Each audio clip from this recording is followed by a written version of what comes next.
Taigi, kadangi artėja rugsėjo 1, šiek tiek apie tokią gana skaudžią temą noriu pašnekėti kaip apie švietimo sistemą ir iš pačios savo graudžios patirties, tokios sudėtingos patirties iš mokyklos. Aš tik dabar pradėjau suprasti ir įvardinti kai kuriuos dalykus, ką mes iš tikrųjų labai suprantam neteisingai, nes todėl, kad mums buvo labai daug dalykų įkalta į galvą. Visų pirma, taip. Aš išėjau iš mokyklos su labai prastais pažymiais, nes man buvo visų pirma neįdomu. Mokykla yra, aš kaip supratau, jinai nėra suinteresuota mumis mokinti, sudominti. Ir kodėl daugelis vaikų nenori mokintis, todėl, kad ten yra neįdomu. Ir mes metam kaltę ant vaikų, kad jie va čia tokie nesidomi, jiem neįdomu. Iš principo čia yra ne vaikų problema, čia yra suaugusių problema jiem pateikti informaciją įdomią. Ir iš tikrųjų, kas liečia apie įdomumą, aš vienas sykį važiavau mašinai ir girdėjau tokią laidą apie kalbėję Gražiną Sviderskytę, kas daugelį žino. Ir jinai kalbėjo apie Darių ir Girėną. Jin buvo be galo surinkusi daug medžiagos apie Darių ir Girėną, kaip jie skrido, netgi iki tokio lygio, koks buvo oras, kaip jie skrido, kokie buvo charakteriai ir panašiai. Iš tikrųjų, laida buvo tokia nerealiai įdomi, aš negalėjau nustoti klausytis tos laidos. Ir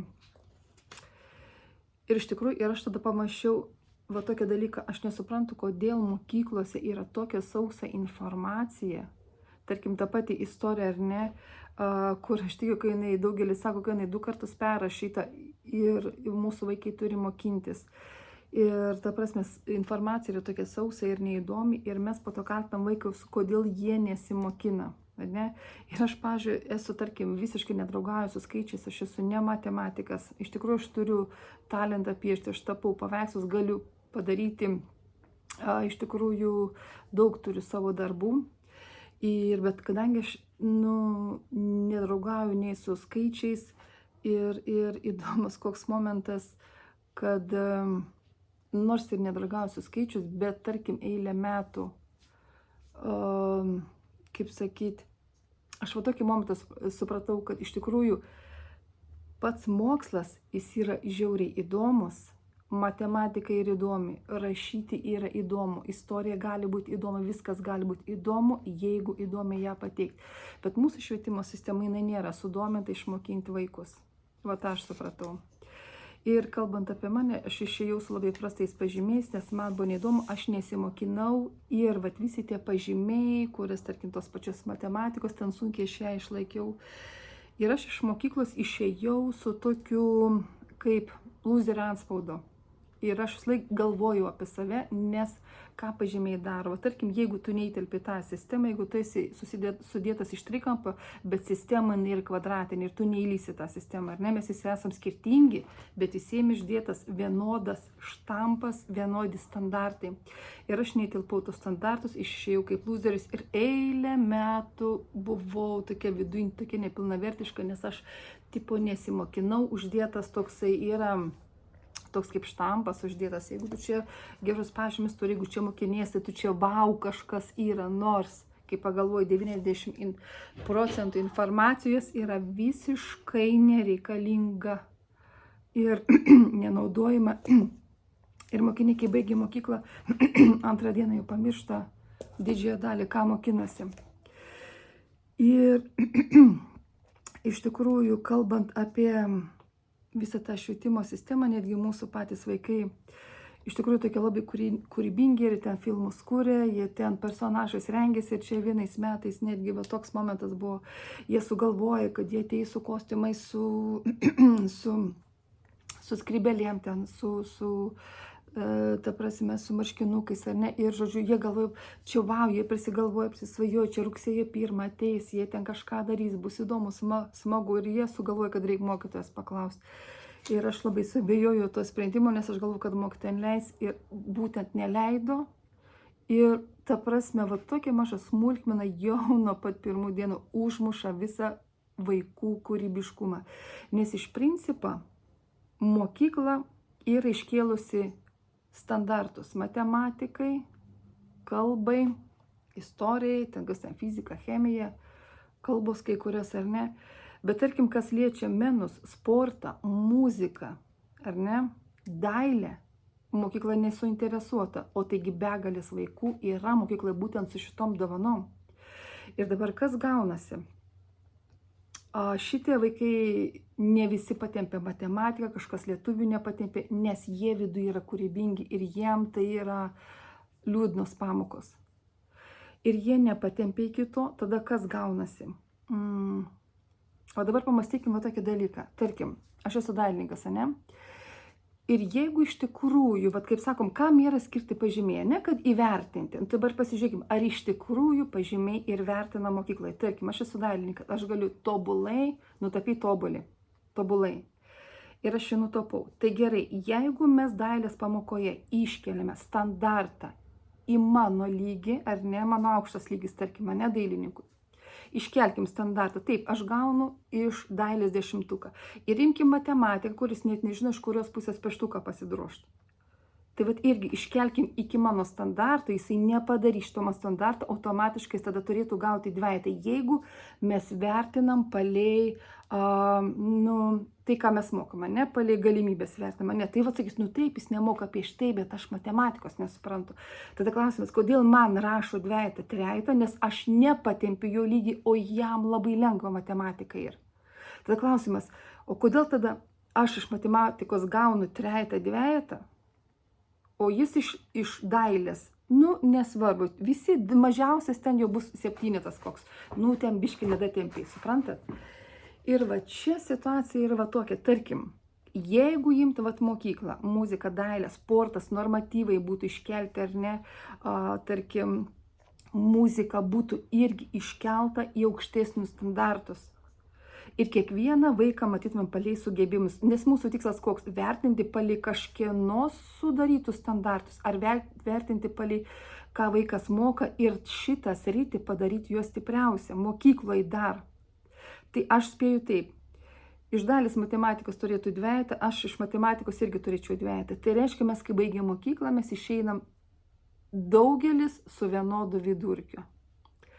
Ir tada, jeigu būtų švietimo sistemos tikslas atskleisti talentą ir padaryti šitą talentą daugmaž jau stiprų, ar ne, mes išeitumėm su kitokiais pažymiais iš mokyklos ir nesugriauta savivertė. Nes mums pasakė taip, kad čia išsilavinimas yra viskas ir mes tuom patikėjom ir kadangi aš neįtilpau tus standartus, kas gavosi. Aš išėjau kaip lūzerius ir daugeliu žmonių taip jaučiasi. Ir aš vienas iki girdėjau, toks yra žmogus, kuris jo kartoje buvo labai daug mokytojų ir jis pasakė tokį dalyką. Ir aš kaip sakau, yra žmonės gimę būti mokytojais, būti gydytojais, tie yra žmonės savo vietose. Jis pasakė tokį dalyką, daugelis, žmonės nėra debilai, tiesiog jie yra ne matematikai. Jie nėra tie, kur galbūt gali rašyti didžiausius tekstus ar ne. O aš, tarkim, kitas iš viso ten iš viso lietuvių kalba yra paskutinėje vietoje, jisai vengia įti kabinetą, ar ne? Tai visas tas vertinimas, jis iš tikrųjų, arba, pavyzdžiui, toks dalykas, sako, mes vertinam sugebėjimus, jokių sugebėjimų jie nevertina, nes jeigu, tarkim, vaikas nesinešė sąsiuvinį ir rašo kuolą, tai čia nėra sugebėjimo vertinimas, čia yra kažkoksai grasinimo būdas, manipuliavimo būdas iš mokytojų pusės. Vėlgi, aš nesakau, kad tai yra visi mokytojai. Ir aš, kaip sakiau, yra tokių nuostabių mokytojų, kur vaikai eina ne vien dėl to dalyko, ką jisai mokina, bet vien todėl, kad tas žmogus yra šiltas. Ir yra tokių mokytojų, kur vaikai nenori eiti pamokas, nes psichavoti mokytojai. Ir aš suprantu, čia ir visos sistemos problema, visos visuomenės problema yra. Taigi, vienas iš mano mėgstamiausių klausimų, tarkim, sako, bendras vidurinis išsilavinimas, bendras, toks duoda kažkokias bendras žinias, bet iš principo didžioji dalis informacija yra visiškai nereikalinga. Aš noriu paklausti, čia mano mėgstamiausias klausimas, kas iš čia, kur klausysis, kur naudojat kosinusą tangentą, ar ne? Kur naudojat gyvenime?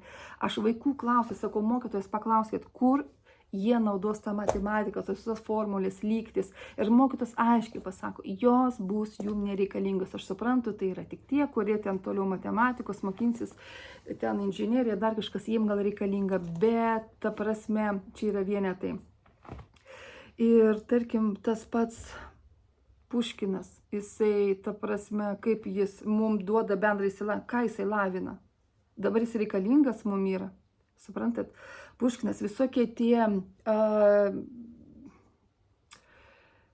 senos programos, ar ne, dabar, kitaip tariant, kokie yra nauji autoris, naujos knygos, kur vaikai galbūt galėtų skaityti, bet irgi susiduriu su to, ne, jie turi būti tas standartas, ką jie turi perskaityti. Ir, ta prasme, vaikams neįdomu, jie ten skaito. Aš suprantu, galbūt yra, kuriem patinka, bet aš kalbu dabar apie bendrą masę tokią, ar ne. Ir iš tikrųjų bendras išsilavinimas, jisai, jau daugelis žmonių kalba apie tokį dalyką, ką reiškia bendras išsilavinimas, ką jisai lavina, ką jisai duoda. Rėstiniai visokie, ne, ten kairinis, dešininis, kosinusai, tangentai, ar ne, upės, miestai, visa kita. Aš suprantu, kad galbūt reikia žinoti, bet ta prasme, jeigu reikia, aš galiu taip pasižiūrėti, Google'ai, visa kita, ta prasme, dabar visuomenė yra pasikeitusi, ne, tarkim, elementarūs dalykai, ką mokykla galėtų mokinti, pavyzdžiui, santykiai tarp vaikino ir merginos, kokie teisingi santykiai, kaip išsirinkti partnerį gyvenime teisingai, ar ne, kaip galų gale mokesčius mokėti, kaip elgtis su finansais, kad neprisimti paskolų ir nekristi paskolas į duobes, ne, dabar mokintis, ne. Kaip, pavyzdžiui, susitvarkyti santykius galbūt su šeimoje, su depresija, kaip, ne, apie sveikatą mokintis, ta prasme, kiek yra daug sričių, ką galėtų mokinti ir yra įdomu. Tarkim, ta pati istorija, ar ne, kai ta Sviderskytė, Gražina, aš klausiaus, ten tokie iškasti įdomus faktai, dabar mokiniai mokinasi iš tų sausų knygų. Mes visi žinom, atsiverskit, skaitykit ir mokyti išeina pildyti žurnalų. Ta prasme, irgi sako, mokytojas sako, mes neturim laiko net pakalbėti su mokiniais, nes pas juos yra visokie dokumentų pildymai. Ta prasme, daug tokios veiklos mokiniai, kur mokytojai negali iš tikrųjų dėstyti pilnai, galbūt ir įdomiai, nes jiem trūksta laiko. Nes aš kaip sakau, visa sistema yra tokia, kad kuo daugiau užgrūzinti, prailginti mokslo metus, pakelti standartus egzaminuose, kas iš tikrųjų dar klausimas, ar pats Einšteinas išlaikytų matematikos egzaminą ar fizikos. Man labai įdomus klausimas. Vėlgi sako, kai kurie, aš sugirdėjęs profesoriai, sakė, nesugebėjo paskaičiuoti egzaminų matematikos, išspręsti. Ir aš nesuprantu, kur atrodo, atostogas sumažino, daugiau apkrovas padarė, bet iš principo mokinimasis krenta. Kodėl mokykla negalėtų būti tokia įdomi? Bet čia reikėtų keisti visą sistemą. Turėtų būti žmonės lankstus, mokytojai lankstus. Ir iš principo, ką aš noriu pasakyti?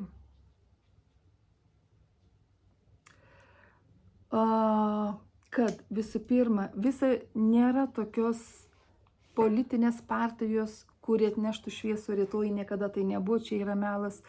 Nėra tokios, ta prasme, tokios sistemos, kuri būtų tobula šitam pasaulyje, niekada ir nebus. Visada, Biblija sako, visas pasaulis yra tamsos apimtas.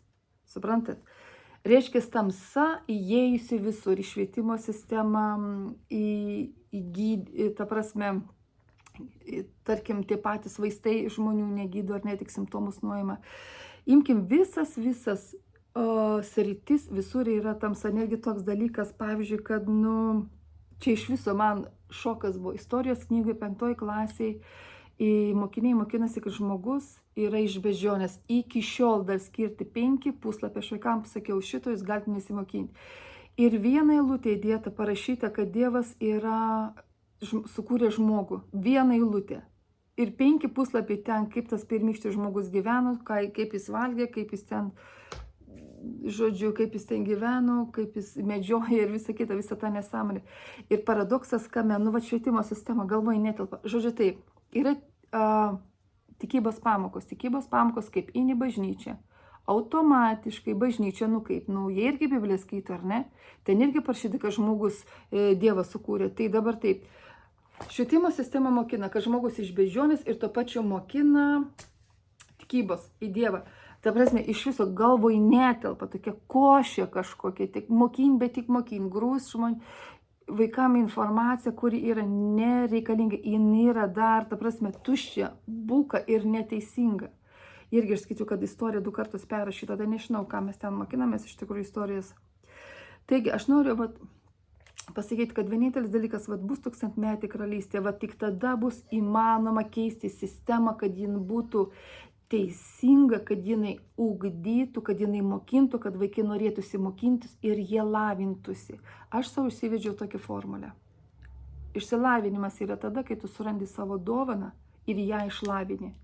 Ir ją lavini visą gyvenimą. Va čia mano toks, aš dėl savęs, kaip supratau, ne, mokykla tai man buvo didžiulė trauma, nes iš manęs padarė tokia tarsi žaiklasė, nieko nesuprantanti, nesimokinanti, nu, žodžiu, iš manęs nieko nebus keipyti, mokytojai sako, nu, tai nesimokinsi, sėdėsi prie konteinerių, toks lygis. Bet aš, pavyzdžiui, 40 būdama aš pradėjau surasti save, savo dovaną ir iki šiol aš paskutinius 10 metų investuoju į savo sritį. Kiekvieną dieną pas manęs yra labai stipri investicija, aš mokinuosi. Ir kaip yra ta patarlė, sako, šaknis karčios mokslo, ne, bet vaisiai saldus. Aš galvoju, čia kažkokia biški yra nesąmonė. Nes jeigu tu mokinės dalyko, kuris tau patinka, nėra šaknis karčios, yra ir šaknis saldžius ir vaisiai. Saldus yra dar saldesni. Taigi, suprantate, kai vaikams grūda sausą informaciją, sako, arklį tu gali privesti prie vandens, bet tu nepriversi jo gerti. Ir visi tie mokytojų tokių nepasitenkinimai, čia tokie kaip čia nesimokina, čia tipo dar kaltė verčiant vaikų, ant tėvų, kad tėvai čia nemotyvuoja, tėvai čia kažko nedaro, tiesiog visų sistema yra sugedusi, visiškai jinai yra neveikianti, visiškai. Taigi aš tik noriu pasakyti, tėvams yra tos mamytės, kurios yra išprotėjusios dėl tos sistemos, nes jos patikėjo, kas mums ir sako, mums pastoviai kažkas kažką sako, kad čia reikia skiepytis, čia reikia daryti aną, pastoviai kala kažkokias frazės į galvą, čia benas įsilavinimas, neišsilavinsi, nieko neturėsi. Tai mano dar vienas iš mėgstamiausių klausimų, kiek iš jūsų, kurie baigėt mokyklą ir mokinotės toliau, dirbat palei savo išsilavinimą?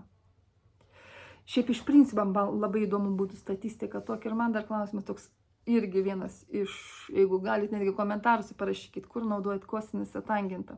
Nu, mažiausiai tiek aš galiu paprašyti padaryti, suprantat. Ir taigi yra tos mamytės, kuris išprotėjusios, jos tiki, kad ta švietimo sistema, jinai čia kažką duoda. Iš tikrųjų, nuoširdžiai įsitkit ir pasižiūrėkit, kiek informacijos išliko ir kiek jūs jos naudojat savo gyvenime. Ta pati Puškiną, ta pati kosinusą tangentą ir panašiai. Ir tarkim, mes, baigiam su laurais, bakalaurais, kartais mes pakliūnam į tokias gyvenimo pinklės, kur mums niekas negali padėti. Suprantat, todėl, kad išsilavinimas, kas yra išsilavinimas, ką reiškia lavinti turi žmogus visame kame, ne tik tai sausą informaciją.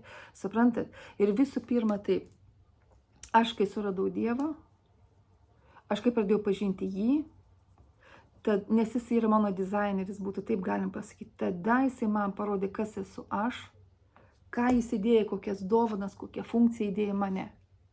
Kai aš tai pradėjau pažinti, jis pradėjo man atverti. Tada aš būtent pradėjau lavinti save tame.